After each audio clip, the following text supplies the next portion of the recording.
Assalamualaikum warahmatullahi wabarakatuh. Salam sejahtera untuk kita semua, salam budaya. Selamat bertemu kembali dengan saya di kanal Terminal Budaya. Sahabat-sahabat tercinta sebangsa dan setanah air yang sangat saya hormati, kali ini saya akan menyampaikan update informasi mengenai kabar yang sangat mengagetkan buat kita semua terkait dengan tertangkapnya Bupati Meranti Muhammad Adil yang dulu sempat berteriak bahwa Kepulauan Meranti sebagai daerah miskin tetapi mendapatkan perlakuan yang tidak adil. Hampir semua aset milik Kepulauan Meranti justru disalahgunakan oleh pemerintah pusat hingga sempat menyebut Kementerian Keuangan itu isinya iblis dan setan semua. Oleh karena itu, jika situasi seperti itu terus berlanjut, sempat juga mengancam Muhammad Adil ini lebih baik bergabung dengan negara tetangga atau mungkin angkat senjata. Oleh karena itu, informasi ini memang sangat mengejutkan dan layak untuk kita ikuti bersama-sama. Untuk itu izinkan saya untuk menyampaikan dua berita yang terbaru yang terkait dengan perkembangan keterlibatan Bupati Meranti dalam kasus rasuah di wilayah yang dipimpinnya di Kepulauan Meranti berikut ini.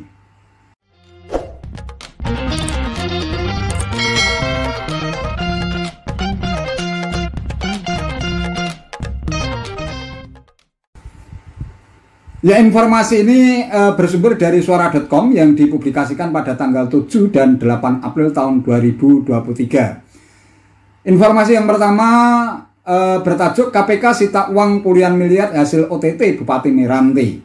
Suara.com 7 April 2023. Komisi Pemberantasan Korupsi alias KPK menyita uang puluhan miliar dari hasil operasi tangkap tangan atau OTT Bupati Kepulauan Meranti Muhammad Adil.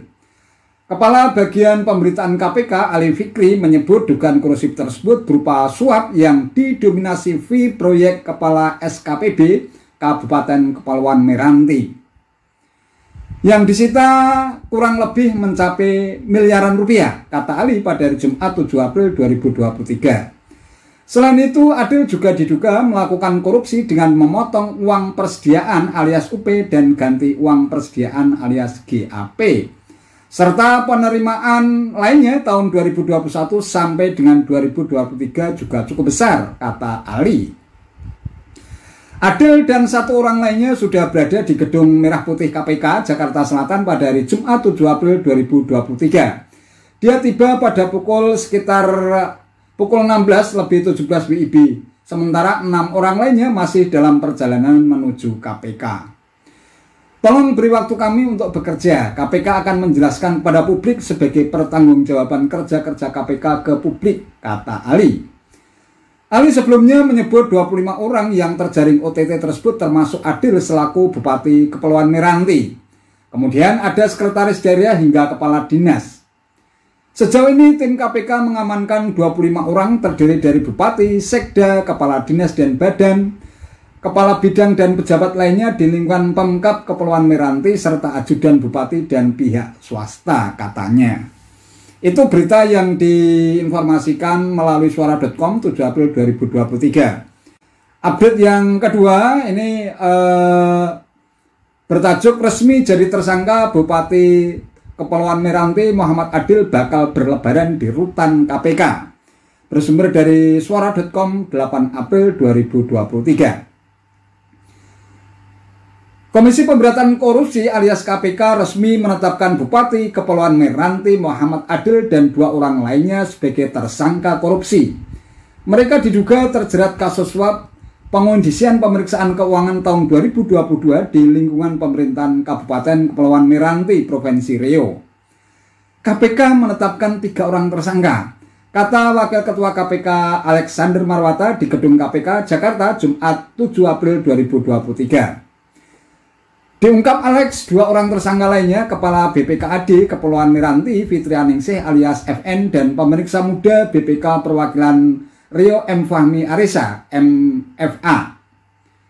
Ditetapkan sebagai tersangka, Adil dijerat dengan pasal 12 huruf F atau pasal 12 huruf A atau pasal 12 huruf B atau pasal 11 Undang-Undang Nomor 31 Tahun 1999 tentang pemberantasan tindak pidana korupsi sebagaimana telah diubah dengan Undang-Undang Nomor 20 Tahun 2001 tentang perubahan atas Undang-Undang Nomor 31 Tahun 1999 tentang pemberantasan tindak pidana korupsi. Selain itu juga disangkakan pasal 5 ayat 1 huruf A atau pasal 5 ayat 1 huruf B atau pasal 13 Undang-Undang Nomor 31 Tahun 1999 tentang pemberantasan tindak pidana korupsi sebagaimana telah diubah dengan Undang-Undang Nomor 20 Tahun 2001 tentang perubahan atas Undang-Undang Nomor 31 Tahun 1999 tentang pemberantasan tindak pidana korupsi Junto pasal 55 ayat 1 ke 1 KUHP. Sementara Fitrianingsih sebagai pemberi suap dijerat dengan pasal ayat 1 huruf A atau pasal 5 ayat 1 huruf B atau pasal 13 Undang-Undang Nomor 31 Tahun 1999 tentang pemberantasan tindak pidana korupsi sebagaimana telah diubah dengan Undang-Undang Nomor 20 Tahun 2001 tentang perubahan atas Undang-Undang Nomor 31 Tahun 1999 tentang pemberantasan tindak pidana korupsi.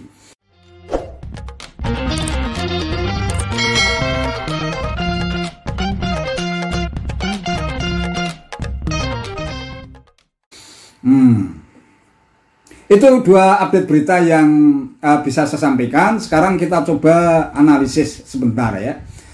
Jadi kalau sudah ditetapkan sebagai tersangka oleh KPK ini artinya bahwa Bupati Meranti yang sempat mengancam akan keluar dari Indonesia dan lebih baik bergabung dengan negara tetangga, bahkan mengancam akan angkat senjata karena merasa diperlakukan tidak adil oleh pemerintah pusat, itu hanya isapan jempol belaka.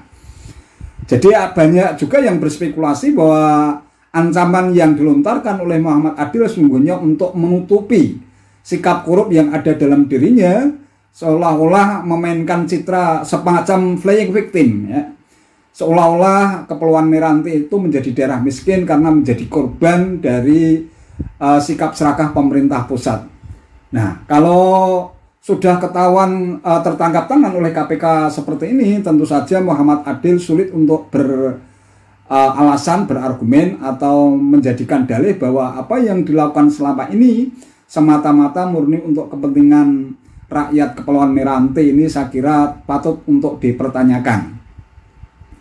Oleh karena itu ini kita patut memberikan apresiasi dan penghargaan kepada Komisi Pemberantasan Korupsi atau KPK yang dengan jeli, cermat dan hati-hati di dalam melakukan operasi tangkap tangan terhadap pejabat publik yang tersebar di berbagai wilayah Nusantara, di berbagai daerah, supaya tidak terjadi kasus-kasus raja kecil yang bermunculan di berbagai wilayah daerah yang justru nanti akan membuat rakyat di wilayah Nusantara ini makin miskin akibat banyak pejabat publik di daerah masing-masing yang tidak sanggup mengendalikan godaan yang berkaitan dengan keinginan untuk hidup bermewah-mewah dan berlimpah harta kekayaannya. Oleh karena itu kami mengucapkan selamat bekerja terus buat KPK selama berjuang untuk memberantas korupsi demi meningkatkan kesejahteraan rakyat di negeri ini. Insya Allah rakyat akan selalu bersama KPK. Untuk sementara itu saja yang bisa saya sampaikan. Terima kasih atas perhatiannya. Sampai ketemu lagi pada konten saya berikutnya. Wassalamualaikum warahmatullahi wabarakatuh.